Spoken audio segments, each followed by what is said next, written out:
What is up, ladies and gentlemen? Welcome back to FudgeMuppet. I'm Scott. This is the Elder Scrolls podcast, and I'm here with Michael and Drew as always. And today we have the long-awaited episode on the Redguards. So, which one of you guys would like to introduce us? Well, the Redguards, similar to the Nords but also quite different, are known as kind of the warrior race among the playable races on Tamriel. They have a very long history involving being a warrior and mastering the sword.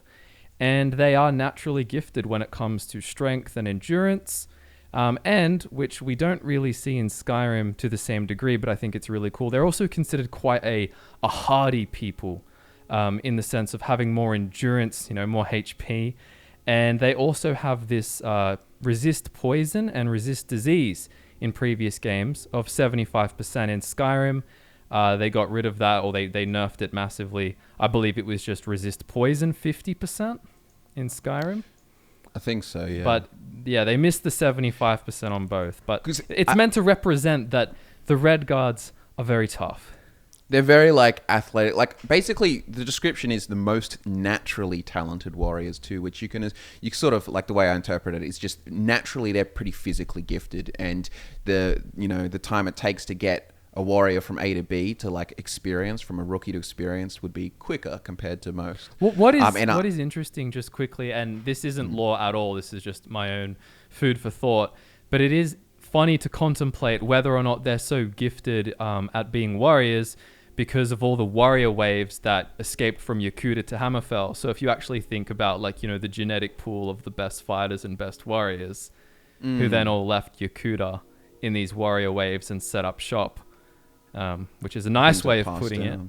Yeah, well, Yokuda had very low birth rates, I think one of the sources said, and the fact that they were constantly at war, several hundred years of war before the empire was kind of unified, and then it immediately fell back into chaos. Mm-hmm. So you're going to end up with a small group of people surviving this, and then with the sinking of the continent, they bring over their best warriors, and that it's kind of grown from there. And their best teachings as well, which is a big thing to consider. The Redguards, they're not just naturally gifted. They don't just rely upon that.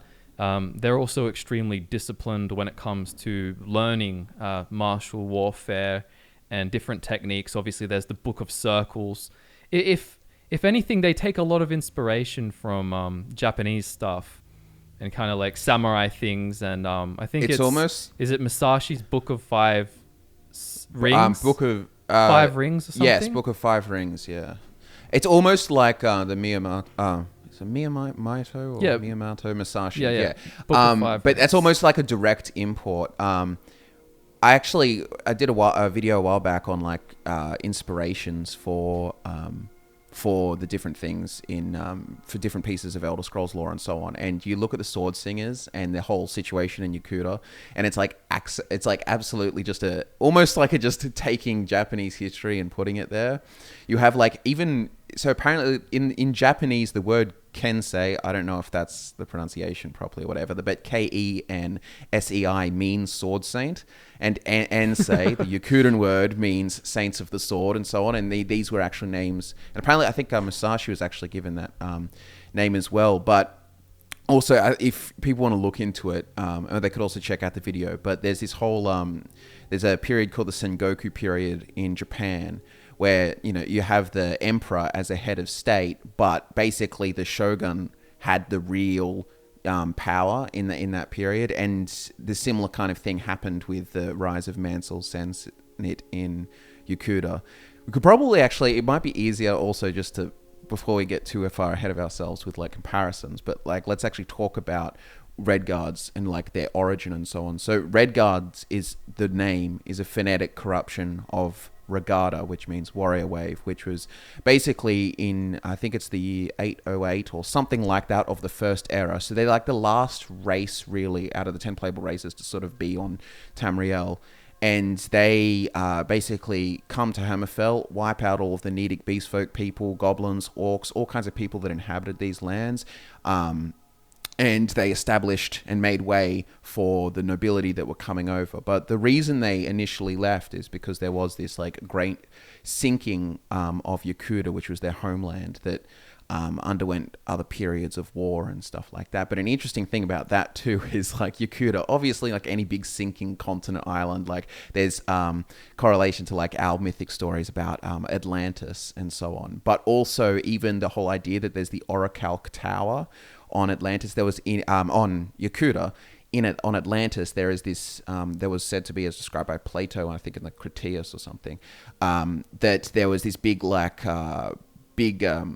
idol, not idol or column or something of made of orichalcum, devoted to in the temple of Poseidon or so on. But you can kind of see like, oh, that's why there's Orichalc Tower and so on as well. And another interesting thing actually about the name Redguards is apparently Redguard myth holds that it was kind of a name taken in honor of their kind of final battle. Basically like that they're the guard covered in red blood or something along those lines. It says Redguard myth considers it a legacy of the War of the Singers, 7 battles that happened before the continent was destroyed. Obviously, they were all outnumbered by the army of Emperor Hera. And then they used the hammer and anvil strategy, which apparently kills 300,000 people or something. So in the eyes of the citizens, their guardians were red with blood, and then they went off and became the Red Guards. But I wouldn't be surprised if it was just the Regatta corruption. But there's just a little story to look into for anyone who's curious. Well, also just quick, I might actually just verbatim just read this because it actually sums up the history and the comparison pretty well for the Yokuda. So this is a previous thing, but it says originally Yokuda, this was my writing from ages ago, but originally Yokuda was united under a single emperor, but this eventually changed, and while emperors remained as figureheads, their powers were vastly limited. For 300 years, the nation descended into civil wars fought between provincial lords called Yokuda, who lived in their great stone castles, of which towns started to grow from. So this is all set in Yokuda. This mirrors the Sengoku period in Japan, where the emperor was officially the head of state, but his real power was fairly low by comparison to the shogun. In this period, the shogun struggled to maintain control over the daimyos, and that is like individual local lords in Japan, and this basically set the stage for an age of warring states. So we have Yokuda and Japan, both with an emperor that exists mainly as a ceremonial figurehead, and an island that has erupted into civil war because of local warlords, the Yokuda in Elder Scrolls, the daimyos in Japan. So on Yokuda, by the year 609 of the First Era, a man named Mansell Cessnit, had fought for 8 years to gain almost total control of the Yokudan Empire, and he was called the Elden Yokuda, similar to a shogun, a military dictator. Year 617, he was assassinated and replaced by a commoner called Randik Torn. Randik continued the work of Mansell, and he introduced new laws that made it so only sword singers may carry swords, distinguishing them from the rest of the population. This would be known as Torn's sword hunt. Now, similar to this in Japan, towards the end of the Sengoku period, there was a lord called Oda Nobunaga.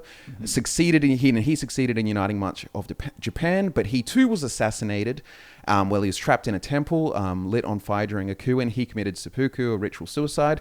Close enough, but Oda was succeeded by Toyotomi Hideyoshi, who was like Randik Torn, born a commoner. And guess what he also did like Randik Torn? He instituted laws which restricted the possession of swords to samurai only. So the allegory is very clear there. And then obviously there's the book comparison of the Book of Circles by Franda Hunding and the Book of Five Rings by Musashi. But both of those two characters too are comparisons. They both had noble ancestry. They watched their fathers die when they were young. Franda Hunding was undefeated for like 90 duels. By the time he was 30, Musashi had something like 61 as well. But it's funny because like you have all of those Moroccan aesthetics and stuff, and the North African kind of like imagery and architecture and pulls for bits from the Middle East. But like if you look at like the foundational part of their like Yokuda's history and also their culture, a lot of it's actually rooted in Japanese stuff. I just wanted to interject there and say I actually read the Book of Five Rings. It was a bit of a meme. It's kind of it's kind of like the Art of War, where people like to extrapolate more than the book actually means. It's like, dude, it's about killing people with swords. Yeah.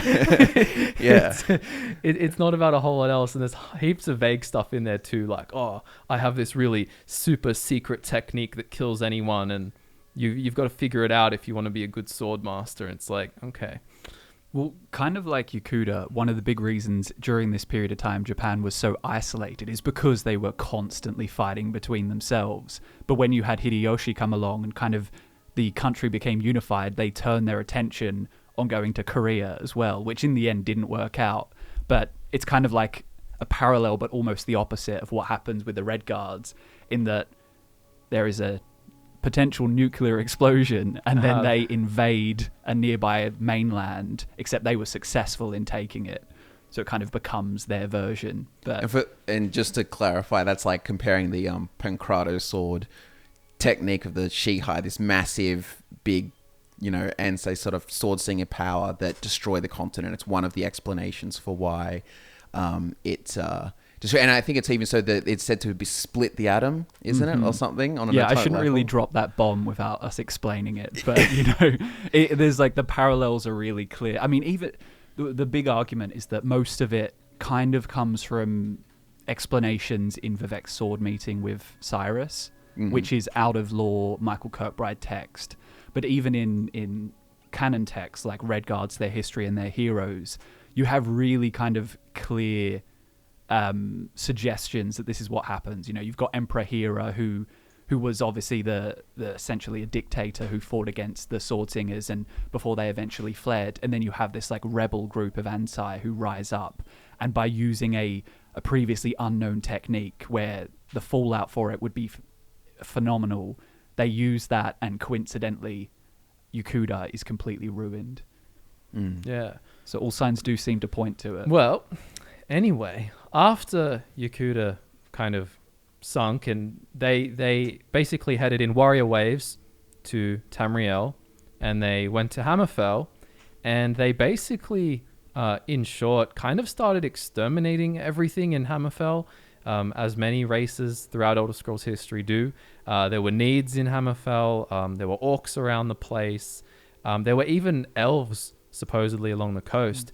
And you have to remember too that in Yokuda, the ancient Redguards, or the Yokudans, were often fighting with a group called the Left-Handed Elves, who caused them, a lot of strife throughout history. And so, kind of similar to the Nords, they weren't fond of elves.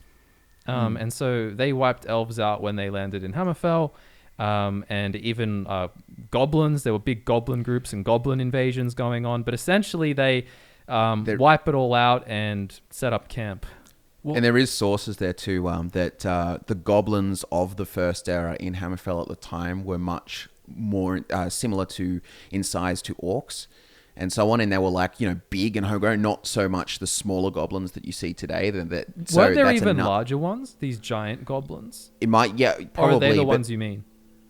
Well, yeah, these are the large goblins and so on, because there's I think it's a priest slang in here, so it talks about it and so on. But I used that once in a previous video to explain as a potential cause as to why orcs were conflated with goblin kind early on in history, because back in those days and for a lot of thousands of years, goblins would have been, if those sources are 100% believed, much more similar in stature and size, big, green and ugly kind of thing.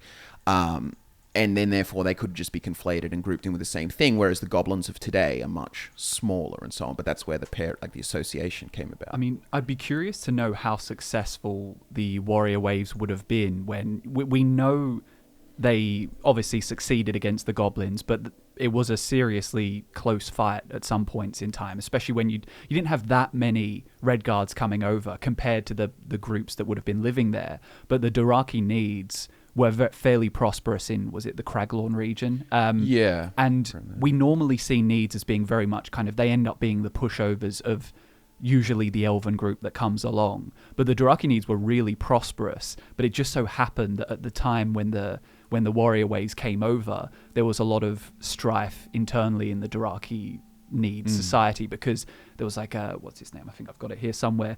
Viamaril the Betrayer slew the Council of Nedic Kings, conveniently just as they're dealing with this Yokudan onslaught. So, perhaps if the Dothraki were more prosperous at that moment in time, maybe we'd have a completely different Hammerfell. Maybe. Perhaps. And I mean, you could also say too, it's like if the Dwemer didn't disappear like 100 years beforehand or something, it could have been a different story as well. Yeah, because Hammerfell's covered in Dwemer ruins, which the Redguards could, I guess, benefit from. So the if they idea wanted that to. Hammerfell would be fairly boring kind of desert, not much going on, that's definitely not the case. There's many cultures, and plus they'll be adding more, I'm sure, but there are many cultures that would have been prospering there. They just so happen to have mostly left at this point. It's funny. And I guess- Sorry, speaking of the goblins, I just found the ghost of Flint Tooth Warchief you meet, and he really does look like a goblin, but kind of like you were saying, Scott, more like an orc in the sense that he has this more humanoid player character appearance, but the face is just a little bit more shriveled with a pointier nose, kind of like one of the presets you can actually pick in Skyrim for orcs if you wanted to try and make a goblin, like put the weight down real low and make the facial features pointier. Yeah. Well, to contextualize too a little bit more so we can sort of start talking about culture more and so on, following along with that history. So the Redguard come, they wipe out everything there, and they basically carve out this sort of isolationist place. Basically, they have new Yokuda, and it happens that there's deserts and stuff, which they're quite familiar with from Yokuda and so on. So they've come over, they've carved out themselves this land, and the royal class come across as well, the Natutambu. And basically what happens is, a little bit of time goes by, but you do get this sort of fundamental division in Redguard society between the Crowns and the Forebears. And the easiest way to understand this is that the Crowns are basically the closest things to Yokuda culture and religion, just imported straight in. And the Forebears is kind of like Yokuda light. It's like they get influenced by a lot of the other empires and stuff, and especially during the Second Empire of Riemann, when they got conquered by Riemann and so on. The Forebears were sort of, they're generally your more like cosmopolitan, happy to work with other people and so on. And you do see this, when we're talking about the pantheons and religion, we'll probably talk more about the Crowns because that's the more relevant stuff, because the Forebears is that just with, some Yokuda namings and flavors and some of the parts that are left over, but it's functionally, so, you'll have like Morwa and Mara, but there's a difference between like the Yokudans, the Crowns don't necessarily see them as the same kind of entity, whereas the Forebears sort of a little bit more, And same with like Tuaka and Arcade. There's like actual fighting over the connection. People really don't like it, especially the Crowns. What's quite interesting actually is that what's confusing, to be honest, is that in the Third Era there was this group that came called the Lutonics. And they were trying to basically find a middle ground between the Forebears and the Crowns. But what I don't understand is it said that they kind of, they were kind of for the progressive and cosmopolitan ideas that the Forebears had while retaining the kind of strong respect for their past that they had, which makes me just think, are the Forebears really Yokuda light, or have they fallen so much further than that, depending on your perspective of fallen, or changed so much that the Lutonics really are like an in-between, if you know what I mean? Because if they were really just like, we still respect the Yokudan way, we're just a little bit different, I wouldn't see the need for someone to create such a movement. I feel like the idea is, as time goes by, the divide would only grow. I mean, if you just think about it logically, because inherently progressive kind of ideals, they lean to change. And so the longer you have in a passage of time, the more change will occur. So I'm sure when the division happened, perhaps it wasn't as large as it is by the Third Era. And and it would be interesting. It just makes sense. Yeah. It'd be interesting to see if we get an Elder Scrolls 6 set in Hammerfell or in High Rock and Hammerfell, just how different the two groups have actually become over time. It's like too, there's that the other thing that sort of there's probably more like practical reasons too that helped cause a further cultural divide. But the big thing is the Forebears are more willing to work with foreign powers and sort of join in with Tamriel society broader, whereas the Crowns have been more resistant, more isolationist. They don't want, like, obviously they do like trade and so on, but they're just a bit more like, we really want to live in our bubble of it's very much a geographical thing as well. You can see why things do end up like this, because Sentinel being the kind of Crown's headquarters generally, it's like it's out there as far away from the mainland as you can get, across the Iliac Bay from the Bretons, who they've kind of had a long history of warfare with. Whereas if you're kind of generally more inland, where there's borders to High Rock and Skyrim and Cyrodiil and Valenwood. It's all there. Sorry, not Valenwood, but close enough. You can see why there'd be much more of a mishmash of kind of cultural beliefs. Yeah, absolutely. Because that's the thing too. I've mentioned it in other podcasts too, but it's just like, and I think they should take this into account when world building places and so on. But sometimes your proximity to other cultures are far closer than your own. So for example, like how Windhelm is far closer to Blacklight than it is to even Whiterun. So, like Rehard is like just over the border from Anvil. Like yeah. in it is interesting like to think, because you do see it in our own history where kind of different cultures or groups will go and kind of conquer or invade another territory, only to find that their own culture becomes affected by the one that they tried to invade a lot more than they probably expected. And with the Forebears being the descendants of the warriors and going on and conquering more, it's only natural that happened. Yeah. Do we want to talk about maybe get into the religion and stuff? Because that obviously religion informs a lot of the cultures and stuff of each of the places. So I feel like it's easiest to start with the Yokudan sort of belief, and then we can talk about Forebears as a footnote afterwards. But what's interesting about the Redguards, generally we've talked about this plenty of times before, but there's the sort of Anuic and Padomaic sort of system of belief. Like generally, that reflects their view of the Lorcanic entity, whatever name that might go by, and also like creation and mortality as kind of a whole. It's generally whether you see everything, mortality and creation as a trick or some sort of like great and bountiful thing. And they see it as a trick. Which is quite interesting, strange. Because I suppose, you consider them a race of men, despite them not coming from Atmora. They came from Yokuda. Yeah. And they have the kind of elvish kind of flavor. Anuic. The Anuic flavor when it comes to their belief and their origins. Almost an extra level as well, because you essentially have their equivalent to Auriel creating Lorcan personally, and then that Lorcan, which is called Sep, ends up being the kind of troublemaker. But, I guess you can take that all the way to the top with Anu having Padomai. It's like created reflection, it's other. Well, let's start with, you've got, so the Anu Padomai kind of dichotomy is generally how people understand all of the Elder Scrolls mythology and so on, as a general rule.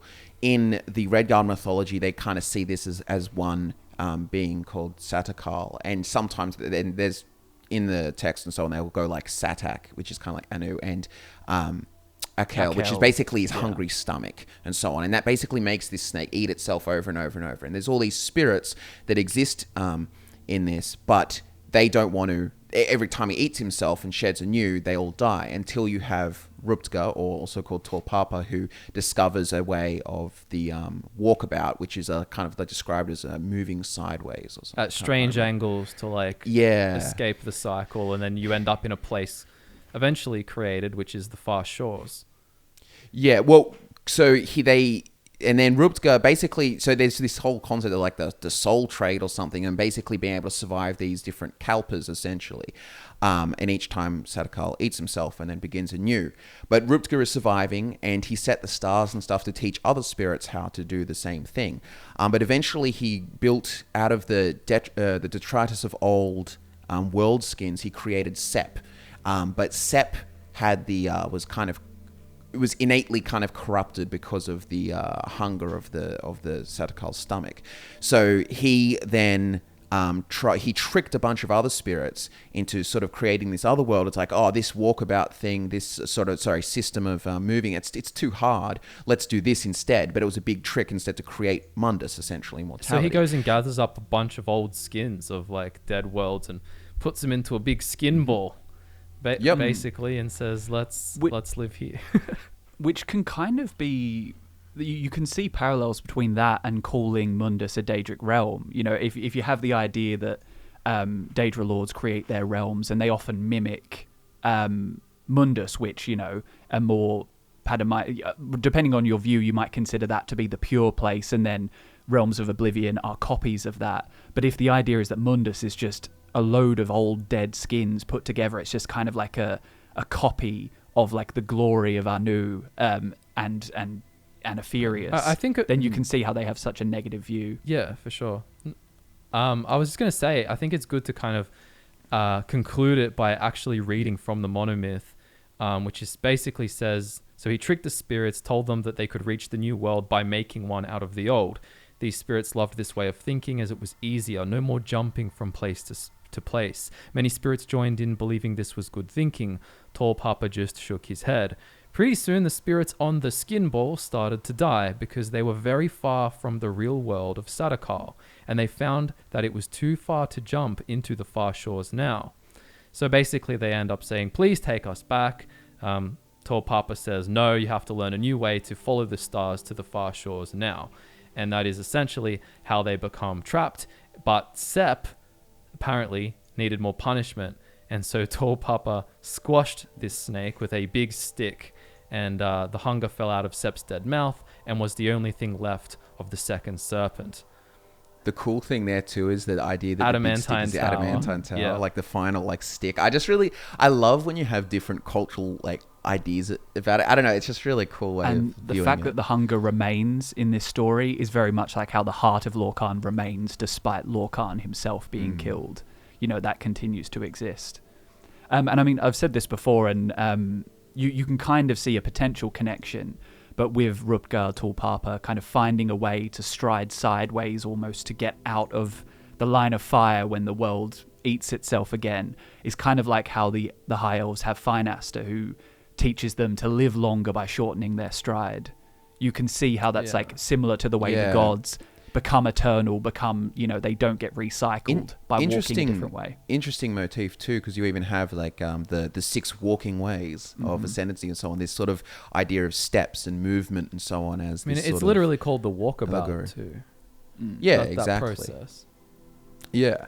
So, but yeah, and then we end up with the Yokudan gods that we have. So if you were to go to like the varieties of faith in Tamriel breaks it up.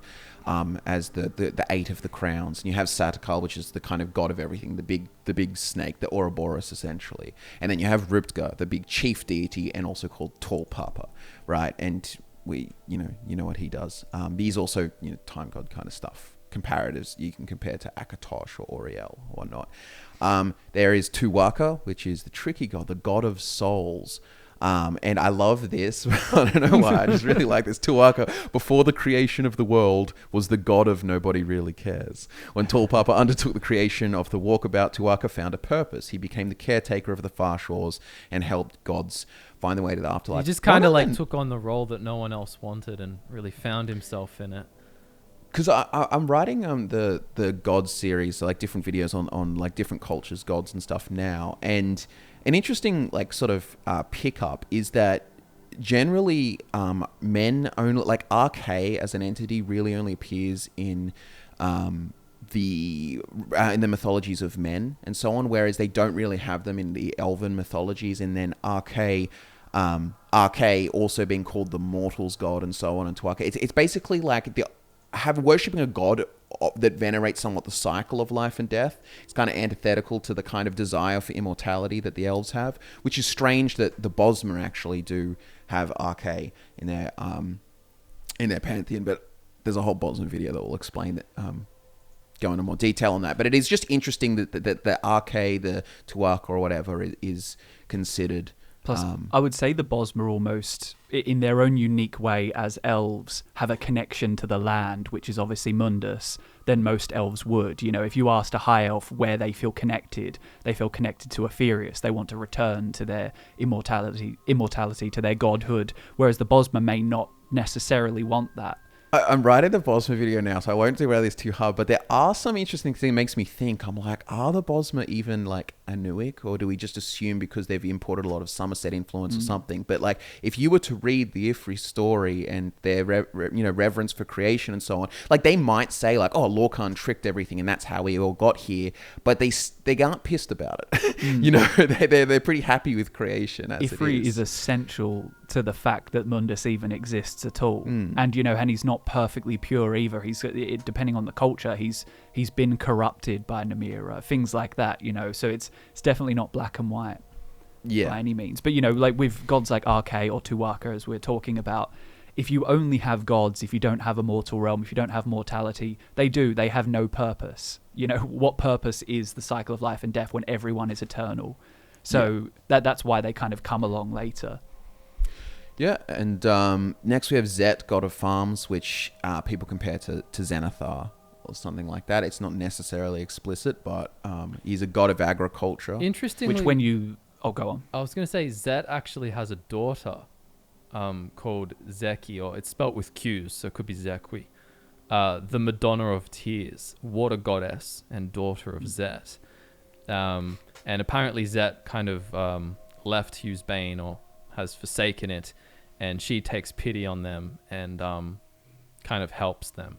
The lady in the cistern statue, no one knows what that is, so it's actually listed under as a possible statue of Zeki, but also a possible statue of Leki.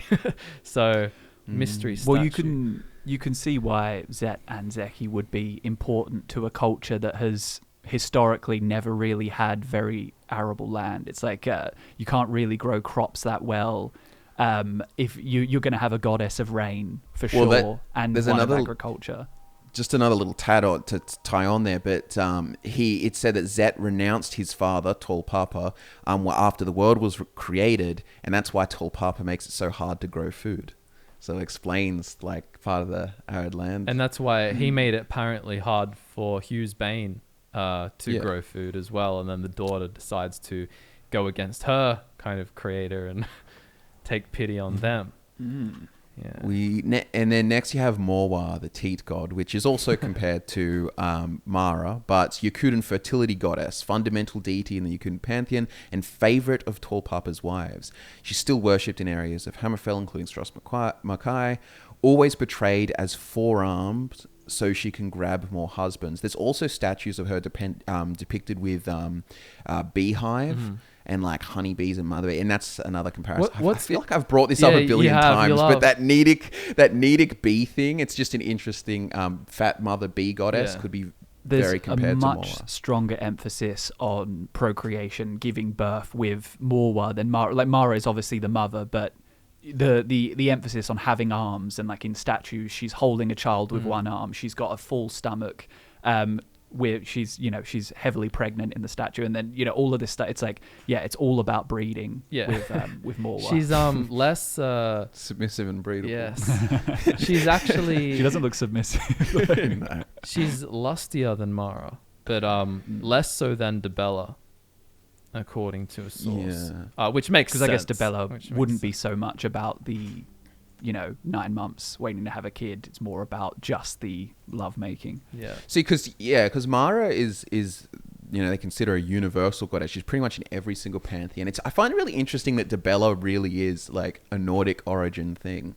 Like it's not found in elven pantheons and stuff like that. It really is a thing of man. And I guess, to be honest, if you look at Debella, even a lot of her stuff is of beauty, and even comparing the sort of lustful sort of like pleasures of the flesh and stuff like that. It's all a very like things that you enjoy within creation and the beauty of creation. So it's a very let's decriminalize Debella, but maybe if the elves had Debella in their Adric pantheon, they wouldn't have fallen to the temptations of the Daedra in the first place. They'd have something to kind of placate them.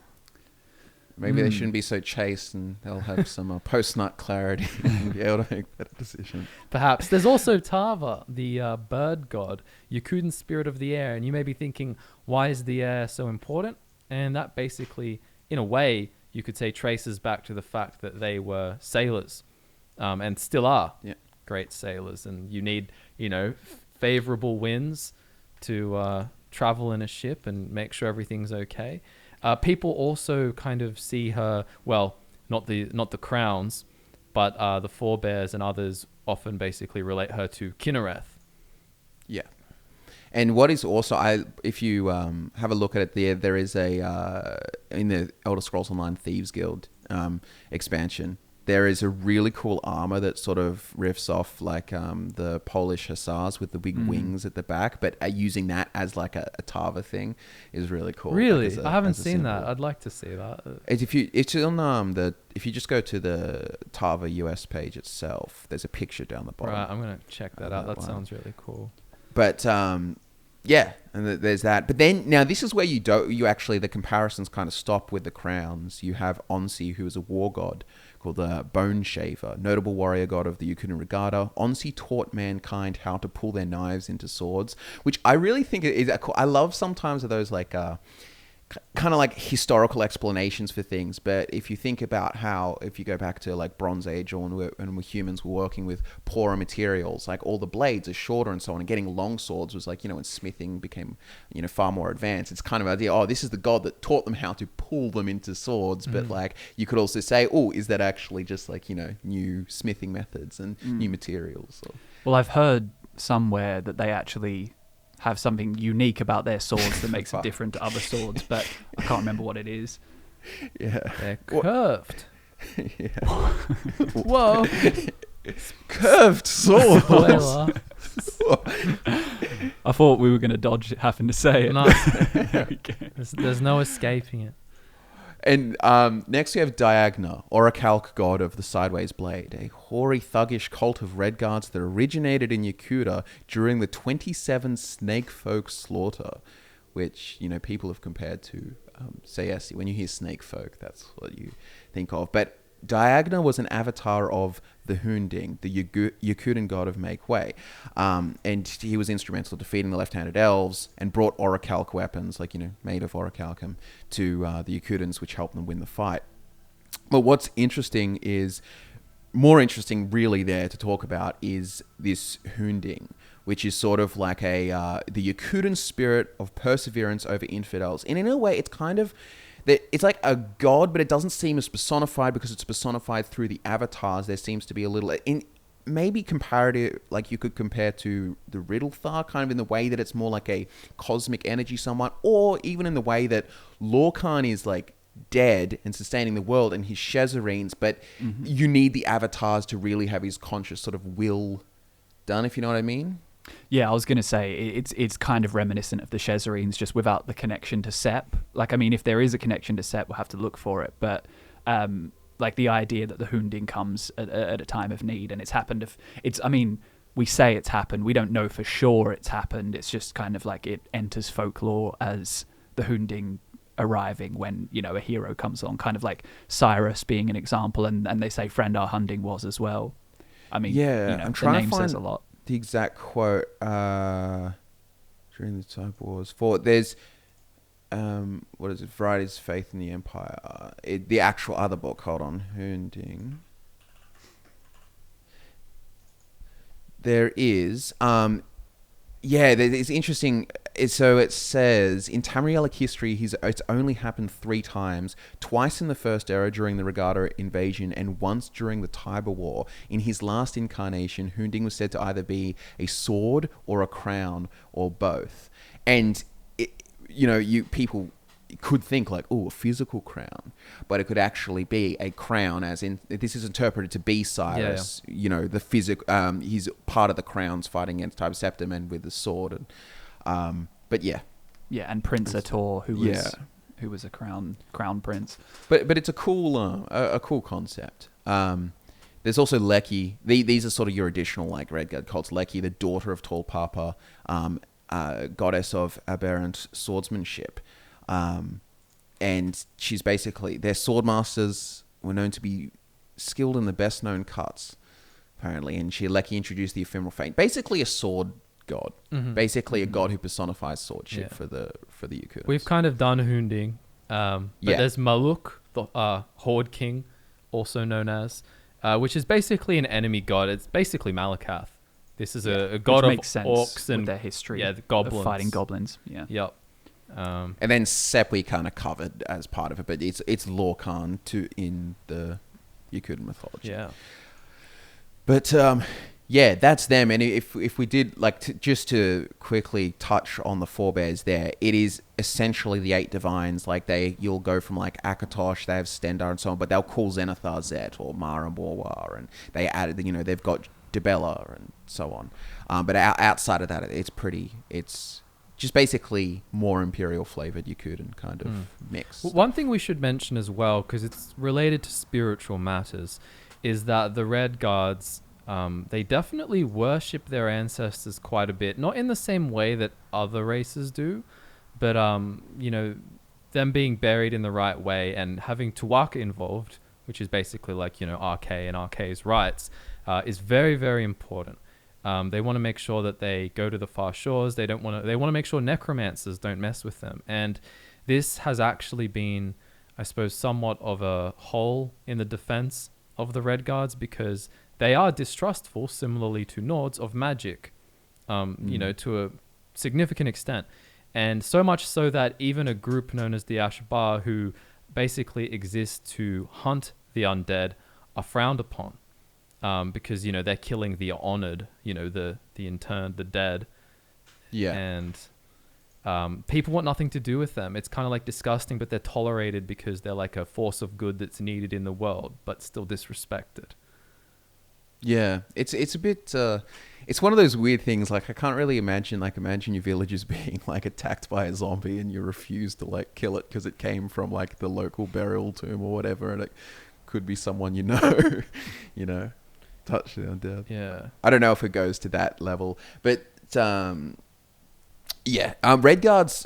it ebbs and flows, and for gameplay reasons in ESO, magic is more prevalent, but generally Redguards are supposed to be like, they're not, like you said, not like the Nords, not too big on magic, and you can kind of see, like, because they are the absolute martial race, and even their magic, which actually I'm surprised we've gotten this long without talking about it, but their big magic, their equivalent of their version of the Thum almost is sword singing, which is this idea that you can manifest a Shihai, which is like a spirit sword, from like your very soul. Again, this is through a very meditative kind of introspective process. How did you say the cringe in Elder Scrolls Online with the singing, the actual like singing? Yeah, I feel like I don't know, when I hear sword singing. You remember Xbox Connect voice command thumbs? Are you going to be sitting there playing Elder Scrolls 6 singing a song at the TV? It does make sense though, because you've got the ideas that initially, like I think there's a quote around here somewhere that said like, our people were once artisans, poets and scholars, but the ever evolving strife made the way of the sword inevitable. The song of the blade through the air, through flesh and bone, its ring against armor, it was an answer to our prayers. So I guess the idea that it wasn't necessarily people born and trained to be warriors that were the ones who kind of founded this magic. It was the people who were devoted to the arts that ended up finding this kind of warfare through meditation. So you can kind of see that there would actually be singers and artists. I think it would be a lot cooler if they were going to go with like literal singing to summon it, or involved in the process, if it was some kind of unique Mongolian throat singing or something, instead of like singing a little bardic song. I imagine it kind of like, how if some people are meditating and they intone or chant certain things, kind of like mantras to make it happen. That's how I imagine it anyway. I always imagined it as in the sword, like literally the singing of it in the way, when you like whip something through the air and you're whipping so fast and all that, and it's making all those whoosh sounds. It's almost like a song in like all the different, but I don't know. I thought like, anyway, it's all fine. And like in the same way that like I understand why they have like a physical sort of like, Final Fantasy looking kind of sword versus, the idea that it's like a trail of like mist or blinding light. Like you can't really like see it even. Well, they have all these hundreds of stances, defensive and offensive and stuff, and you can almost see it. It's like their chord progressions. They know all of these routines, and then they make music with their swords. And it does match in terms of like thematically, tonal architecture, the thorm, all of it to do with singing, and like the voice. And if the idea that Elder Scrolls is a song or something like that, it's all vibrations, bro. Yeah, it all fits, but yeah. But yeah, so they're like the also another sort of thing I wish they didn't do in the lore as much. But it's like, oh, the sword singers are all gone now, in the same way as all the cool Nordic tongues are gone. Like, all of the best stuff is in the ancient history, and part of that is for gameplay reasons. But it's funny. It's funny as well because similarly to the Nords who don't like magic, but then of course the Nords did have kind of magical stuff and these for some reason I was gonna say clever men, right? Yeah, I was about to say wise men. I'm like, no, they're not the wise men.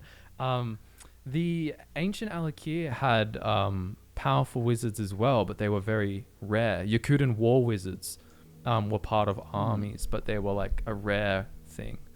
So it's interesting to think, and like we just talked about, summoning a sword, it sounds pretty magical.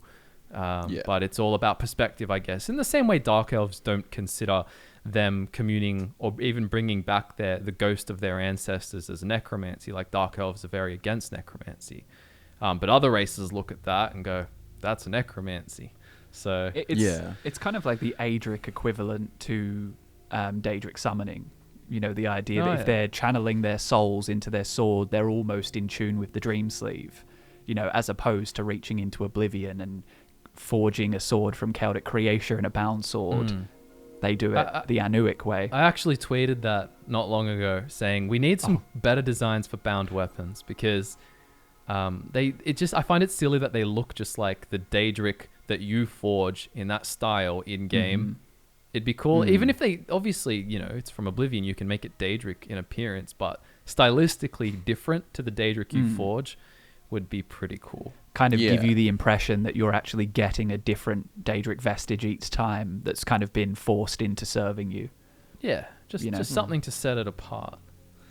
But yeah, anything else to say about the Redguards? Well, they do. There's some miscellaneous things. Apparently, they have a great affinity for horses, and they breed horses like the Yokudan Charger. That reminds me. People, actually, little fun fact: the Yokudans that, you know, the warrior wave, apparently are not the first to arrive in Hammerfell or to arrive on Tamriel. There's this group of horsemen in High Rock, I believe, who were there a bit earlier. Let me find what their name is. Well, you two. Source, bro. Yeah, no. I'm gonna. This is not a source. Trust me, bro. I'm gonna. Well, I was just gonna mention. Sorry, is yours related to horses still? No, it's not related to horses. Good guess. I don't know how much of a digression this would be, but I was just gonna talk about that. In terms of like mapping with the stars, and the stars have been important to them. And I like how, like, you know, it was said that Rutger set the stars for the spirits and so on, but the stars are what they obviously used to, you know, advance their navigating forward. And that's how they got to when they've got complex star maps, and that's how they got to Hammerfell from Yokuda and so on. And it's just another, like, they've got a lot of astrologers and so on there too. I mean, we can also get into their fairly long history on Tamriel, or maybe that's more of a topic for we're talking about Hammerfell, but I mean they're constantly at war. I mean, like, one example is like if you're wondering why the Bretons and the Redguards kind of have historic conflicts, especially the Crowns in Sentinel and whatnot, is that, you know, Orsinium became a bit of a kind of a what do you call it, an enemy for both the Bretons and the Redguards, so they were able to kind of team up to deal with Orsinium. But at the time you had a king in Daggerfall called Joyle who was pretty ruthless, so he made an alliance with the Redguards when they were fairly fresh. They'd only been on the continent for around 100 years at the time, and then the King of Daggerfall managed to organize a duel to decide the fate of Orsinium between the strongest orc, Baloth Bloodtusk, and Gaiden Shinji, who's a legendary Redguard. But instead of letting them fight it out, King Joyle just had them all executed, slaughtered a load of Redguards, just turned on them, and ever since there's probably been a bit of a lack of trust. Yeah, well, he tried to invade too, and it's then stopped at the Bankerai Pass. Get stopped by Makelaleki and some of the sword maidens. So using their Shihai. But yeah, so you can see why they would have beef, so to speak. Well, speaking of meat, are you ready to get red-pilled on horses? Curved swords. So we know that the whole warrior wave, the sinking of the homeland happened around year 792 of the First Era. The waves to Hammerfell were continuing in 808 of the First Era. Then there is this text from the Elder Scrolls Online, our favorite place for lore, called The Horse Folk of Silver Hoof. And basically it's saying, that it sounds unbelievable, but there's this lost colony of Redguards on the northern coast of High Rock that are these horsemen, and they originally came from Yokuda, although they have unavoidably been Bretonized over the centuries by contact with the Nedic folk who surround them. But they still have some like Yokudan speech and things like that, like they have words still. However, the elders of the tribe maintain detailed oral accounts of their genealogy, and from the number of generations they record, it is possible to date their arrival on the shores of Tamriel to the early 6th century of the First Era. So, in the 500s. This was a period of upheaval in High Rock when the Durrani hegemony was in its final death throes and the Breton kingdoms were just establishing themselves, a time when a colony of determined settlers could find a niche and establish itself before it would be driven out. There you go. There you go. So I guess it's not like 100% confirmed, but there's my source. It's like one of those unreliable narrator, like, sounds interesting, could be things.